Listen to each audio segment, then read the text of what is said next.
నమస్కారం GTP news కి స్వాగతం. ముందుగా ముఖ్యాంశాలు. కరీంనగర్ జిల్లాలో ధాన్యం కొనుగోలు సెంటర్ను సందర్శించి రైతుల సమస్యలపై ఆరా తీసిన కేంద్ర మంత్రి బండి సంజయ్. ప్రభుత్వం నిర్లక్ష్యంపై ఆగ్రహం, రైతులకు ఇబ్బంది లేకుండా ధాన్యం కొనుగోలు వేగవంతం చేయాలని డిమాండ్. సీఎం రేవంత్ రెడ్డిపై ఆరోపణలు చేసిన కేటీఆర్ పై కరీంనగర్లో 2 టౌన్ పోలీస్ స్టేషన్లో కాంగ్రెస్ ఫిర్యాదు. సీఎంను దొంగలతో పోల్చిన కేటీఆర్ పై చట్టపరంగా చర్యలు తీసుకోవాలని అంజన్ కుమార్ డిమాండ్. కరీంనగర్లో చోరీ ఘటనపై విపక్షాల విమర్శలపై ఫైర్ అయిన మంత్రి అడ్లూరి లక్ష్మణ్ కుమార్. త్వరలోనే దొంగలను పట్టుకోవడం జరుగుతుందని స్పష్టీకరణ. మోదీ సభను డైవర్ట్ చేసేందుకు కాంగ్రెస్ ప్రభుత్వం సిబిఐ డ్రామాలు ఆడుతుందని కేంద్ర మంత్రి బండి సంజయ్ విమర్శ. 5 రాష్ట్రాల ఎన్నికల ఫలితాలపై చర్చను దారి మళ్లించేందుకు కుట్ర చేస్తుందని ఆరోపణ. మోదీ సభను డైవర్ట్ చేసేందుకే కాంగ్రెస్ ప్రభుత్వం సిబిఐ డ్రామాలు ఆడుతుందని కేంద్ర మంత్రి బండి సంజయ్ విమర్శించారు. 5 రాష్ట్రాల ఎన్నికల ఫలితాల్లో బీజేపీ సాధించిన విజయంతో పాటు ఈ నెల 10న సికింద్రాబాద్లో జరగబోయే ప్రధానమంత్రి నరేంద్ర మోదీ బహిరంగ సభపై జరుగుతున్న చర్చను దారి మళ్లించేందుకు ముఖ్యమంత్రి రేవంత్ రెడ్డి సిబిఐ విచారణ పేరుతో డ్రామాలు ఆడుతున్నారని కేంద్ర హోంశాఖ సహాయ మంత్రి బండి సంజయ్ కుమార్ మండిపడ్డారు. రాష్ట్రంలో వడ్ల కొనుగోలు కేంద్రంలో మండు టెండర్లో రైతులు అరిగోస పడుతున్నా వడదెబ్బకు తాళలేక చచ్చిపోతున్న రేవంత్ రెడ్డి ప్రభుత్వం పట్టించుకోవడం లేదని ధ్వజమెత్తారు.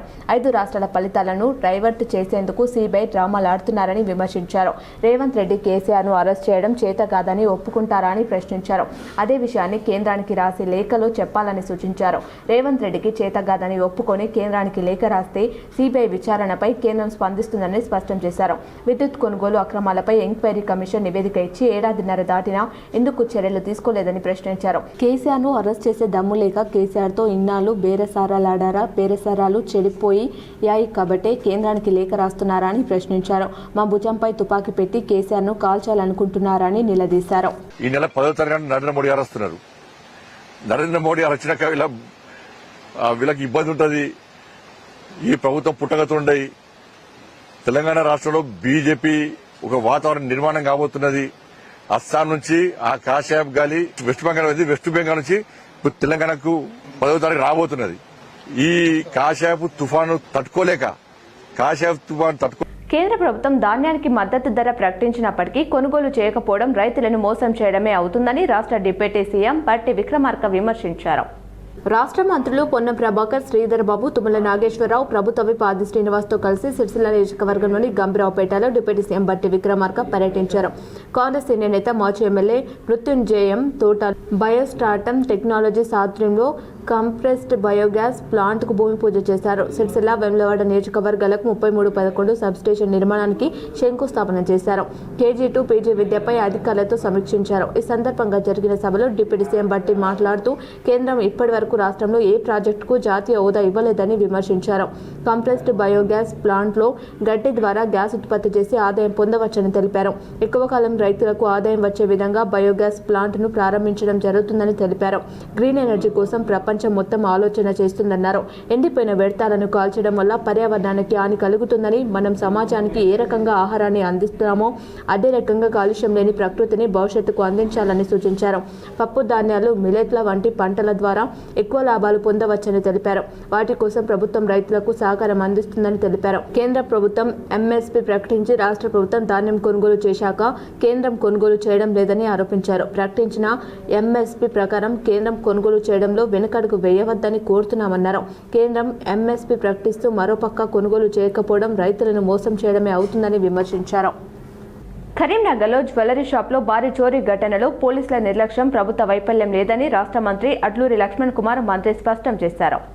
దొంగలు జరిపిన కాల్పులలో గాయపడి కరీంనగర్ ఆసుపత్రిలో చికిత్స పొందుతున్న వారిని మంత్రి అడ్లూరి లక్ష్మణ్ కుమార్తో పాటు సూడా చైర్మన్ నరేందర్ రెడ్డి, కాంగ్రెస్ నాయకులు అంజన్ కుమార్, వెల్చల రాజచంద్రరావు పరామర్శించారు. అనంతరం మీడియాతో మంత్రి మాట్లాడుతూ అత్యంత దురదృష్టకరమైన సంఘటనను బీఆర్ఎస్ రాజకీయం చేయడం దుర్మార్గమన్నారు. డమ్మీ పిస్తోల్ అనుకుని సిబ్బంది తిరగబడడంతో దొంగలు కాల్పులు జరపారని, బాధితులకు ప్రభుత్వం అండగా ఉంటుందని తెలిపారు. ఘటన జరిగిన వెంటనే ప్రభుత్వం పోలీసులు స్పందించారని తెలిపారు. మల్కాపూర్, రామడుగు, పెగడపల్లి, ధర్మపురి మీదుగా గోదావరి దాటి నాగ్పూర్కు పారిపోయారని బీహార్ గ్యాంగ్గా పోలీసులు నిర్ధారించారని తెలిపారు. సాధ్యమైనంత త్వరగా పట్టుకుని చట్టపరిధిలో శిక్షించడం జరుగుతుందన్నారు. 2023లో ప్రజలు తిరస్కరించిన తర్వాత కేటీఆర్ అరెస్ట్ అవకు మనసుకు పడతలేదని ఆరోపించారు. నీచంగా మాట్లాడే కేటీఆర్ నోరు అదుపులో పెట్టుకోవాలని సూచించారు. చెంచల్గూడ జైల్లో ఉన్నప్పుడు రేవంత్ రెడ్డికి నేరస్తులతో సంబంధం ఉన్నట్లు మాట్లాడిన కేటీఆర్ మీ హయాంలో మంతానిలో న్యాయవాద దంపతుల హత్యతో మీ ప్రమేయం ఉందా అని ప్రశ్నించారు. నేరెళ్ల ఘటనలో మీ కుటుంబ సభ్యుల ప్రమేయం లేదా అని నిలదీశారు. 2014 నుంచి 2023 వరకు జరిగిన సంఘటనలకు కేసీఆర్ అయిన కుటుంబ సభ్యులు బాధ్యత వహిస్తారా అని ప్రశ్నించారు. కరీంనగర్ ఘటనను సీఎంకు ఆపాదిస్తున్న కేటీఆర్ గతంలో జరిగిన ఘటనలకు బాధ్యత వహిస్తారా సమాధానం చెప్పాలని డిమాండ్ చేశారు. కరీంనగర్లో చోరీ జరిగితే వచ్చిన కేటీఆర్ కొండగట్టు బస్సు ప్రమాదంలో 63 మంది చనిపోతే ఆనాడు ఎందుకు రాలేదని ప్రశ్నించారు. రాష్ట్రంలో ఏం జరిగినా సీఎం రేవంత్ రెడ్డిని నిందించడం మానుకోవాలని హితవు పలికారు. దేశంలో అత్యంత ప్రమాదకరమైన పార్టీ బీజేపీ అని ఆరోపించారు. ఎస్సీ ఎస్టీ మైనార్టీల రిజర్వేషన్ ను అరించేలా బీజేపీ వ్యవహరిస్తుందని విమర్శించారు. బీఆర్ఎస్ నేతలను టచ్ చేసే దమ్ము కాంగ్రెస్ ప్రభుత్వానికి లేదంటున్న కేంద్ర మంత్రి బండి సంజయ్కి దమ్ముంటే అమిత్ షా నుంచి సీబీఐ విచారణ నోటీస్ ఇప్పించాలని మంత్రి అడ్లూరి లక్ష్మణ్ కుమార్ డిమాండ్ చేశారు. ప్రజలకు ఎక్కువ తీసుకుంటారు. ప్రజలు రాష్ట్ర మంత్రిగా నేను ప్రజలతో కలిసి రాష్ట్ర ముఖ్యమంత్రిగా నిర్దోషులను అందరికీ సాక్ష్యం ఎవరి మీద మాట్లాడరు, ఎవరి కాగితం ఇచ్చిన విషయానికి జవాబు చెప్తారు. ఆ విధంగా పరిపాలిస్తుంటే ఎన్టీఆర్ మోడీకి ఎంత సంత మాట్లాడతాం, మూడు అర్థం పెట్టారు. సరి అని పద్ధతి కాదు. రేపు రాబోయే రోజుల్లో కూడా ప్రజలు అన్ని గమనిస్తున్నారు. సోషల్ మీడియా యూనివర్సిటీ ద్వారా వ్యక్తిగతంగా ఎవరైతే గట్టిగా మాట్లాడతారో, వ్యక్తిగతంగా ఎవరైతే మిమ్మల్ని నిలదీసి మీ పాపాల చిట్ట బయట పెడతారో సోషల్ మీడియా మాట్లాడిస్తారు. అంతా నేను చేసేది ఏం లేదు. కరీంనగర్ జిల్లాలో ధాన్యం కొనుగోలు కేంద్రాన్ని కేంద్ర మంత్రి బండి సంజయ్ సందర్శించి రైతు సమస్యలపై ఆరా తీశారు. ప్రభుత్వం నిర్లక్ష్యంపై ఆగ్రహం వ్యక్తం చేశారు. రైతులకు చెల్లించే ప్రతి పైసా కేంద్రం ఇచ్చినా డబ్బు లేనని, ధాన్యం కొనుగోలు చేస్తున్న రాష్ట్ర ప్రభుత్వానికి సైతం కమిషన్ ఇస్తున్నామని కేంద్ర మంత్రి బండి సంజయ్ స్పష్టం చేశారు. కొత్తపల్లి మండలం కాజీపూర్లో ధాన్యం కొనుగోలు కేంద్రాన్ని కేంద్ర మంత్రి బండి సంజయ్ సందర్శించి పరిశీలించారు. కొనుగోళ్లను స్వయంగా పరిశీలించి రైతుల ఇబ్బందులపై ఆరా తీశారు. తాళ్లు తరుగు పేరుతో బస్తాకు 4-5 కేజీలు దోచుకుంటున్నారని రైతులు ఆవేదన వ్యక్తం చేశారు. రైతులు చేస్తున్న వడ్లను కొనుగోలు చేయారా అని బండి సంజయ్ ప్రశ్నించారు. ప్రతి గింజకు కేంద్రమే పైసలు ఇస్తుంటే కొనడానికి మీకున్న ఇబ్బంది ఏమిటని నిలదీశారు. వడ్ల కొనుగోలు కేంద్రాలకు వెళ్తే మంత్రులను రైతులు కొట్టేటట్లు ఉన్నారని తెలిపారు. చేతికి పంట వచ్చేదాకా ఓ టెన్షన్, చేతికొచ్చాక అమ్ముకోవడానికి అష్టకష్టాలు పడాల్సిన పరిస్థితి ఏర్పడిందన్నారు. 90 లక్షల మెట్రిక్ టన్నుల వడ్లు వస్తే ఇప్పటిదాకా 10 లక్షల మెట్రిక్ టన్నులే కొన్నారని, కొనుగోలు కేంద్రాల వద్ద టోకెన్లు ఇవ్వడానికి కూడా కమిషన్లు దండుకుంటున్నారని ఆరోపించారు. తాళ్లు తరుగు తేమ పేరుతో అడ్డుగోలుగా దోచుకుంటున్నారని ఆరోపించారు. వాస్తవాలు మాట్లాడితే మాపై ఎదురుదాడి చేస్తారా అని ప్రశ్నించారు. కాంగ్రెస్ ప్రభుత్వం అన్ని వర్గాలను మోసం చేస్తుందని ఆరోపించారు. ఇప్పటికైనా ప్రభుత్వం మేల్కొని రైతులకు ఇబ్బంది లేకుండా ధాన్యం కొనుగోలు వేగవంతం చేయాలని డిమాండ్ చేశారు. యాసంగి పంటలకు సంబంధించి కోతలు స్టార్ట్ అయ్యి ఇప్పటికీ 4 రోజులు గడిచింది. అయినప్పుడు కూడా కొనుగోలు ప్రారంభించడంలో రాష్ట్ర ప్రభుత్వం పూర్తిగా విఫలమైంది. కనీసం రాష్ట్ర ప్రభుత్వంకి కనీసం మానవత్వం లేని ప్రభుత్వం ఇది. నిన్న నల్గొండల నజీరుద్దీన్ అనే ఒక రైతు ఎండదెబ్బ తగిలి చచ్చిపోయాడు. మరి ఇట్లా ఎంతమందిని బలి కొంటే రాష్ట్ర ప్రభుత్వం స్పందిస్తుందో ఇప్పటికీ అర్థం కాని పరిస్థితి. పంట చేతికి వచ్చేదాక ఒక బాధ, చేతికి వచ్చిన పంట మళ్ళా కొనేదాక మళ్ళీ బాధ, మళ్ళా పైసలు అకౌంట్లో పడదాక మళ్ళీ అదో బాధ పడతా పడడానికి లేని పరిస్థితి. కరీంనగర్ జిల్లాలో అక్రిడేషన్ కమిటీ సమావేశం జిల్లా కలెక్టర్ చిత్రా మిశ్రా అధ్యక్షతన జరిగింది. కలెక్టరేట్లో జరిగిన జిల్లా మీడియా అక్రిడేషన్ కమిటీ సమావేశంలో సభ్యులు పాల్గొని 106 మంది జిల్లా స్థాయి జర్నలిస్టులకు, వీడియో ఫోటో జర్నలిస్టులకు అక్రిడేషన్ కార్డులు మంజూరు చేశారు. మండల నియోజకవర్గ రిపోర్టర్లకు, ఇండిపెండెంట్ జర్నలిస్టులకు వారం 10 రోజుల్లో అక్రిడేషన్ మంజూరు చేయాలని నిర్ణయించారు. ఈ సమావేశంలో సమాచార పౌర సంబంధాల శాఖ assistant director Lakshman, accreditation committee సభ్యులు విజేందర్ రెడ్డి, శ్రీనివాస్, ప్రమోద్, సత్యనారాయణ, రాధాకృష్ణ, శశిధర్, ఆసాద్, అండ్ పిఆర్ఆర్ ప్రతినిధి ఉషా, ఆర్టీసీ ప్రతినిధి మల్లారావు పాల్గొన్నారు. కరీంనగర్ జిల్లా కొత్తపల్లి మండలం కాజాపూర్లో ధాన్యం కొనుగోలు కేంద్రాన్ని కేంద్ర మంత్రి బండి సంజయ్ పరిశీలించారు. కరీంనగర్లో కొనుగోలును స్వయంగా పరిశీలించి రైతుల ఇబ్బందులపై బండి సంజయ్ ఆరా తీశారు. తాళ్లు తరుగు పేరుతో బస్తాకు 4-5 కేజీలు దోచుకుంటున్నారని రైతులు ఆవేదన చెందారు. రైతులు చేస్తున్న వడ్లను కొనుగోలు చేయరా అని బండి సంజయ్ ప్రశ్నించారు. కొనుగోలు కేంద్రాల వద్ద అరిగోస పడుతున్నా స్పందించరా అంటూ మండిపడ్డారు. ప్రతి గింజకు కేంద్రమే పైసలు ఇస్తుంటే కొనడానికి మీకున్న ఇబ్బంది ఏమిటి? వడ్లు కొన్నందుకు రాష్ట్ర ప్రభుత్వానికి కమిషన్ కూడా ఇస్తున్నాం కదా. వడ్ల కొనుగోలు కేంద్రాలకు వెళ్తే మంత్రులను రైతులు కొట్టేటట్లు ఉన్నారు. రైతులను నట్టెంట ముంచారు. చేతికి పంట వచ్చేదాకా ఒక టెన్షన్, చేతికొచ్చాక అమ్ముకోవడానికి పడిగాపులు కాయాలా?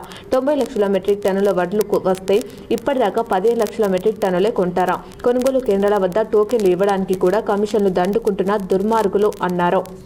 ముఖ్యమంత్రి రేవంత్ రెడ్డిపై మాజీ మంత్రి కేటీఆర్ అనుచిత నిరాధార ఆరోపణలపై చట్టపరమైన చర్యలు తీసుకోవాలని కరీంనగర్ కార్పొరేషన్ కాంగ్రెస్ నాయకులు డిమాండ్ చేశారు. నగర కాంగ్రెస్ అధ్యక్షులు అంజన్ కుమార్ ఆధ్వర్యంలో 2 టౌన్ పోలీస్ స్టేషన్లో కేటీఆర్పై చట్ట ప్రకారం చర్యలు తీసుకోవాలని ఫిర్యాదు చేశారు. పీఎంజే జ్యువెలరీ దుకాణం దోపిడీ ఘటనను ప్రస్తావిస్తూ సీఎం రేవంత్ రెడ్డిపై తీవ్ర అభ్యంతరకర వ్యాఖ్యలు చేశారని పేర్కొన్నారు.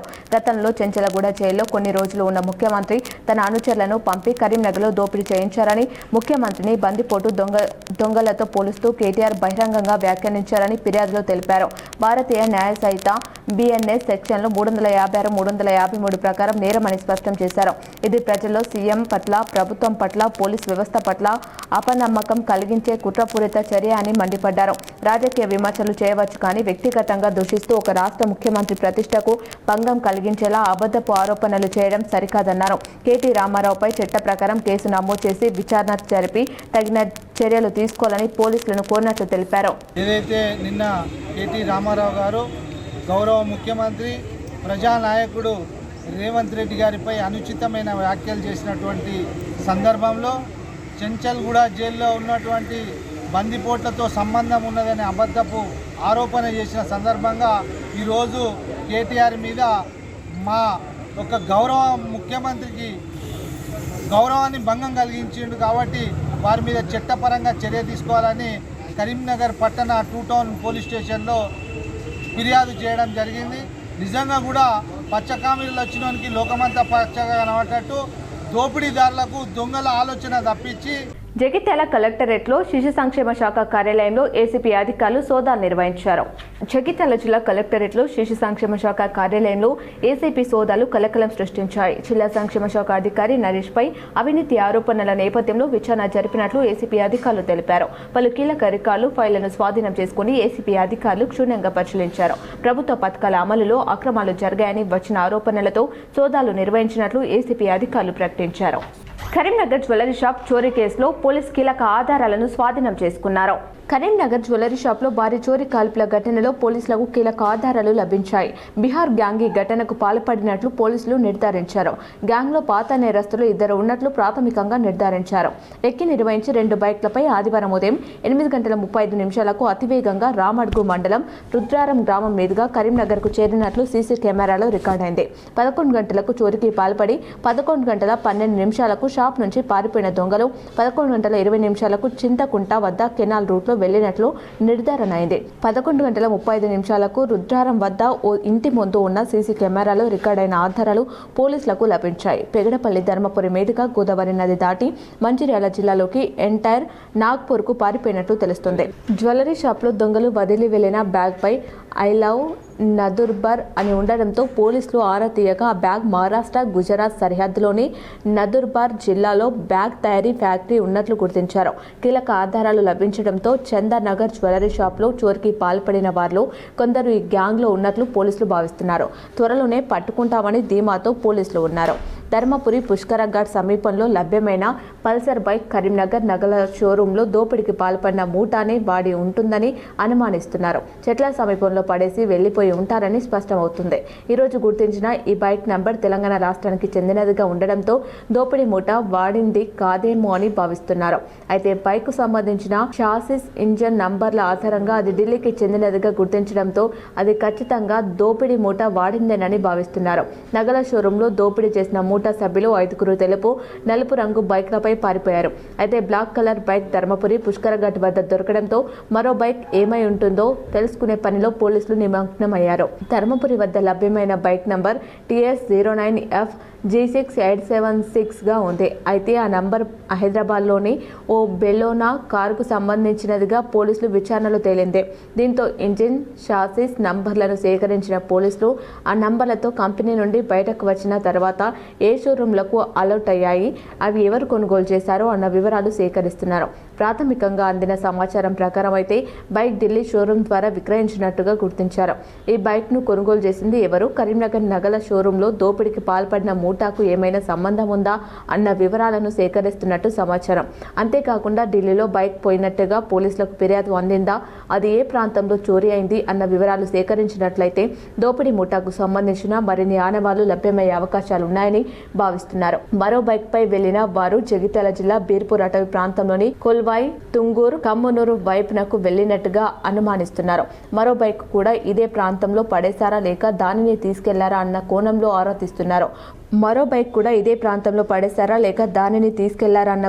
ఆరా తీస్తున్నారు. పోలీసులు దొంగల కోసం ప్రత్యేక పోలీస్ బృందాలు మహారాష్ట్ర, బీహార్కు చేరుకొని గాలింపు కొనసాగిస్తున్నాయి. త్వరలోనే పట్టుకుంటామని ధీమాలో పోలీసులు ఉన్నారు.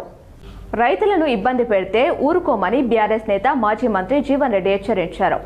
6 గలం శ్రమించి రైతన్నలు పండించిన పంటను అమ్ముకోవడానికి అధికారులు, పాలకులు ఇబ్బందులు గురిచేస్తే ఊరుకోమని బీఆర్ఎస్ ప్రధాన కార్యదర్శి మాజీ మంత్రి జీవన్ రెడ్డి హెచ్చరించారు.